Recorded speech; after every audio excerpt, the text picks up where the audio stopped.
I actually was riding to Alabama, went down to Alabama, and that was around 2003 because I remember I was coming, when I came back, it was in September of that same year.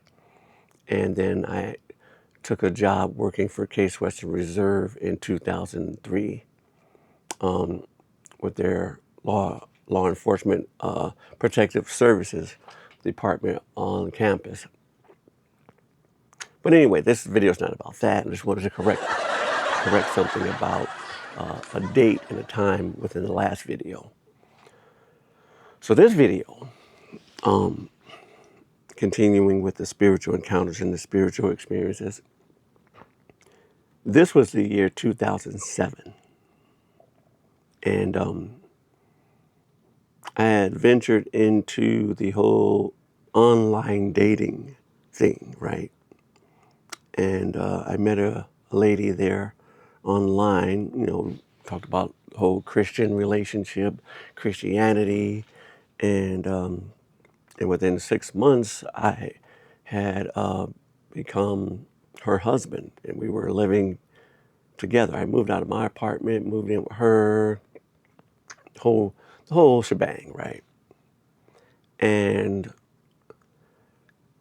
in the course of that experience, within that 6-month time frame, there was a lot of demonic, ungodly, spiritual activity. Let's put it like that. And I'm going to go into the whole, because I would be here for 2 hours, maybe even longer, going into everything that transpired. Let's just get to the spiritual stuff. We were having a lot of tension, a lot of disagreement, a lot of chaos, if you know what I mean. And there was a lot of things that were coming out that were not truthfully discussed before we entered into that engagement. I found that she was still in communication with a prior boyfriend, and he was calling and trying to talk to her after she had committed to a marriage. And there's just a lot of stuff that shouldn't have been happening that was going on. But let me get to the spiritual stuff. That's part of it too. Like I said, a lot of confusion, a lot of chaos, a lot of wickedness, a lot of ungodly things transpiring in the whole midst, and the whole time that I was with her. So I'm there one evening after church, and I'm on the couch. And she was in the kitchen cooking dinner. She says, in the midst of the whole evening,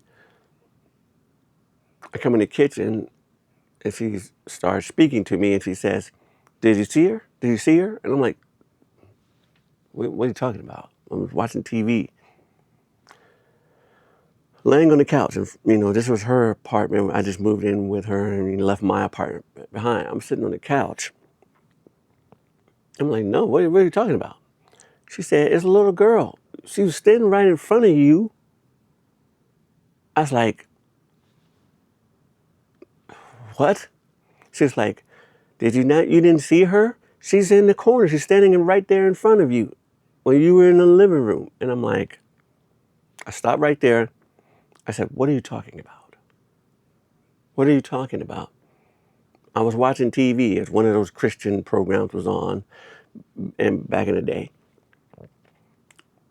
I don't know if it's Creflo Dollar or some other ministry or something. I was just watching televangelist, whatever. I was a Christian at the time. She said she saw a little girl. It's just me and her that lives in the apartment, right? She said she's seen a little girl. I'm like, okay. Now, mind you, this is 4 years later in 2007. The Alabama ghost experience where I saw that spirit myself was 2003. So 7 years, with that 7-year time frame, there's all the spiritual stuff going on, right? So I proceeded when she told me that, I stopped right there and I proceeded to call on, and back then I was calling on the name of the Lord and Jesus, and crying out to Father God and asking him to reveal to me and for me to deal with this entity and the spirit in my home and let me rebuke it and cast it out. No, whether he rebuke it and cast it out. I'm calling on him for that. Okay, so that was that. I know, nothing occurred to me, nothing occurred to her, or at least I thought. But the following day, and we were in the process of looking for a home to move to purchase and, continue our life there. She abruptly, the following day, says to me, I'm not, in this demonic voice, while she was sitting on the couch, I'm not moving anywhere with you. I'm like, what are you talking about? You're my wife. What are you talking about? You're not moving. We've been looking for a house. What are you talking about? I'll go into that whole, all that transpired after that too. But she was taking some medication. And we had picked up a prescription the day before. And this was Sunday when all this stuff was transpiring with her seeing the little girl over in front of the TV in front of me or something. Make a long story short, she seeing the spirit first led to her saying she wasn't going to move with me. And mind you, we're married. She wasn't going to move with me. And further down the road in the rest of that story, I'll get into that another time and tell you about that. She attacked me. She attacked me. Mind you, in her police statement, she was like, she blacked out. Usually when people have demonic stuff happen to them, they don't remember. It's like amnesia. They don't remember the time. She said she blacked out. She don't remember what happened. Okay, let's move on. To the atmosphere there. There was her bathroom, which had a lot of weird things going on. And she said she used to pray in there. And that was her sanctuary, right? Where she would go in and pray and do stuff like that in her prayer closet, pretty much. The bathroom began to have this real foul odor that we couldn't figure out where it was coming from. And one day, and I've got pictures of this too. I can post those pictures to this later to show you I took pictures of all of it. The bathroom began to have these weird markings show up on the wall and outside of the doorway. The doorway. Notice what I'm saying? The doorway, the corridor, the passageway, the entrance. Right? Atop of the door, the entranceway to the bathroom, appeared a cross that was upside down. Who draws crosses over doorways, upside down? She didn't do it. I didn't do it. But it was there, along with these other strange markings.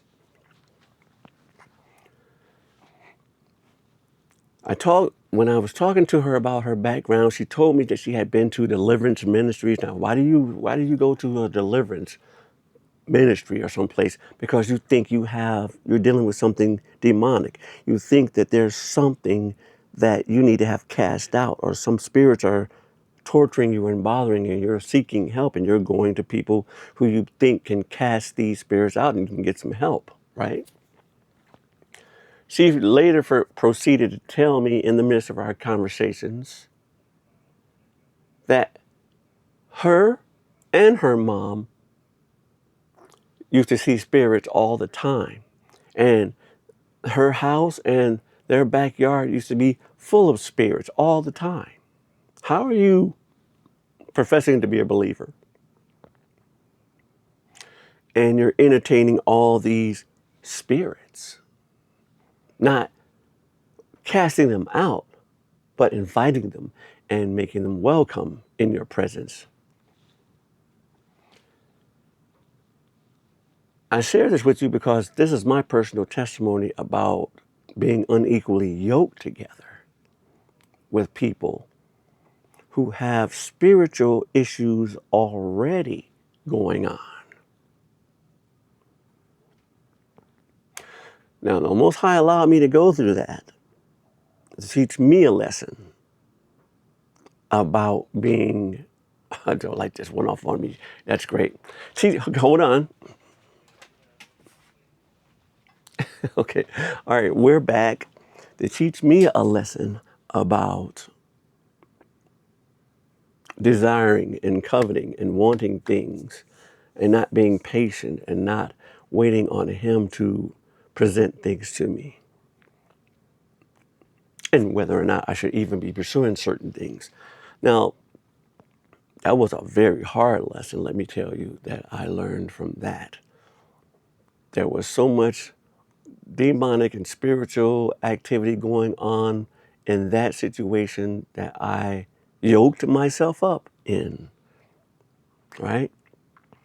I should have seen the warning signs before, because the whole situation, and then I think this is the Most High showing me that the whole situation, 2007, if you go back and look at the video on the cemetery ghost, that happened in 2007. That happened prior to me meeting this woman and having this other spiritual encounter. And I think at that time, because I was coming out of the club and the bar scene, revelry, partying, whoremongering, all this wicked stuff that I was doing while professing to be a Christian, because I had made up my mind to leave and repent and return to Yahuwah, return to the Most High. At that time, I was a Christian. I was saying Lord and God, and that was my mindset. But coming out of that, trying to clean up my life, get my house in order, those spirits came at me from every angle. Every angle. I think, and I'm telling you, that involvement, that encounter with that woman, I'm going to say something else, thinking about since that happened in 2007, when she first came around, when she first came to my apartment, I had a cat, the same cat I was telling you about in the cemetery ghost video. That cat freaked when she came in and it wouldn't be around her. And then when I had moved with her, I came home one day from work, and you know what she said? I don't know where he is. I ain't seen him all day. He probably got out. I never seen my cat again. She didn't like the cat. The cat didn't like her, and I think the cat was trying to actually warn me about her and her spiritual family. And I ain't talking about the heavenly holy angels and the saints and the Most High. I'm talking about her other spirit family, the demonic side that's attached to her from curses. People have been cursed. She later went on to tell me about a tattoo that she got put on her. I'm not going to go into the detail. I'm not going to describe it. I'm not going to get too much into that. But she had it done in a foreign country, and I know tattooing is bloodletting. You don't know it, but when you are doing that, cutting your flesh, and you don't know the signs and symbols and their meanings in the occultic way, and you think it's cute and pretty, and you mark yourself with this stuff, get ready for the visitations that come along with it. You wonder why you're sick. You wonder why these things are going on in your life. You have to look at what is it that you have done that might be bringing this thing to your front door.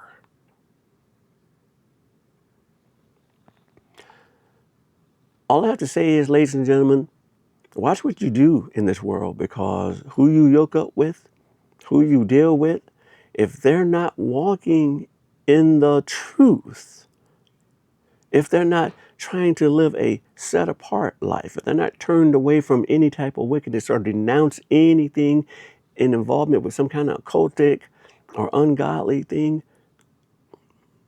look, sometimes we go through things and the Most High allows us to experience things, to have the knowledge, to gain the wisdom, to have an understanding, to share with others that we can help other people avoid falling into the same traps we did and experiencing the same evils that we did. There's more to this story. There's a lot more. There's a lot of pain and suffering and anguish and hardship that I had to go through, lies and wickedness, all because I yoked up with somebody. All because I thought I was going to go find myself a nice Christian woman to live out the rest of my days with and seek the Most High. Let me tell you something. Sometimes you're better off being alone. Sometimes that's the Most High's will. And sometimes you're looking at relationships for the wrong reasons. I would rather be in this walk alone than with somebody and dealing with all kinds of spiritual forces attacking me. You're going to get that if you're not with somebody. But why yoke up with somebody who's carrying a truckload of them? And now you're fighting not only your demons, but you're fighting theirs too. Spiritual warfare is a real thing, and spirits do exist. Ungodly forces are at work all the time, and they're out to destroy those who believe in the true and living Elohim, Yahuwah. Those who believe in the words of Yahushua HaMashiach and believe in him and what he's done, that we might have life. Those who believe the words of the prophet, to the word and to the testimony, right? There's too many people who don't think that this spirit thing is a real thing. It's just hocus pocus, Harry Potter, science fiction, made up stories. Not until you live it. Not until you live it. Once you live it, once you embrace it, even in a near-death experience or what other kind of experience you have where there's some encounter with beings or spirits, or you're in a place you don't desire to be, or you're in a place that you want to never leave. Spiritual. What did the Apostle Paul say? Flesh? No, I think it was. Let me get it right. Yahusha. Flesh and blood shall not inherit the kingdom. So what's in the kingdom? Only spiritual. Only spiritual. Nothing earthly, nothing carnal. And when things from the spirit realm come into this world, people lack the understanding that this is not a fantasy. This is not some make-believe thing. This is a reality. Just as sure as you stand here and I stand here, and we live and breathe, and we can see and hear and think and taste and touch and talk, this is a reality to us.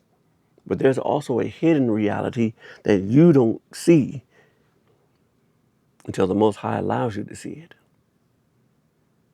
This is your host, Roger Benedict Jr., for the Living Truths podcast.